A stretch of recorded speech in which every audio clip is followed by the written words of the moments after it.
প্রিয় ভাই বোনেরা, আপনাদের সাথে আমি 18 বছর ছিলাম।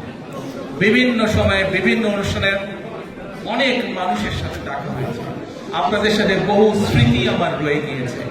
আপনাদের সাথে বহু দুঃখ কষ্ট আমি শেয়ার করেছি।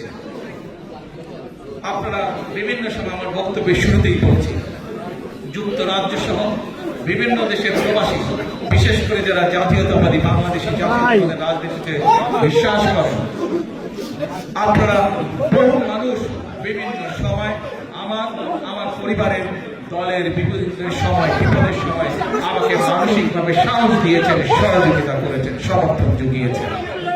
আজকে বিশেষ করে লন্ডনে যারা আছেন, বিশেষ করে তোমরা যারা ইয়াং আছে, ছবি তোলা যারা পাগল হয়ে যাচ্ছে, প্রত্যেকের কাছে আমার একটি অনুরোধ, 25 তারিখে ইনশাআল্লাহ আপনাদের দয়া আল্লাহর রহমতে আমি দেশে ফিরে যাব।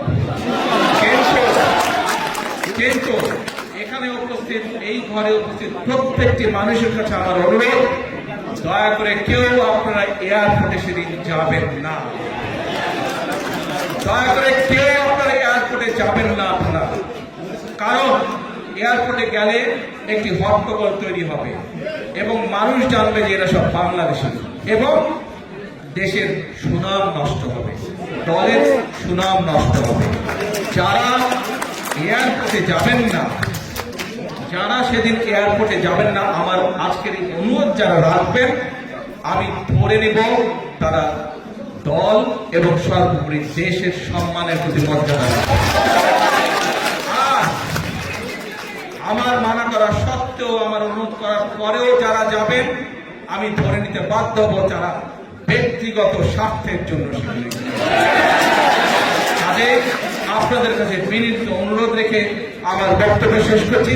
সেই 1.5 মিনিটের ভিডিওটি দেখার অনুরোধ করছি। প্রিয় ভাই বোনেরা, সকলের কাছে দোয়া চেয়ে যাচ্ছি, আপনারা দয়া করে দোয়া করবেন, দেশনেত্রী খালেদা জিয়ার জন্য দোয়া করবেন, দোয়া করবেন।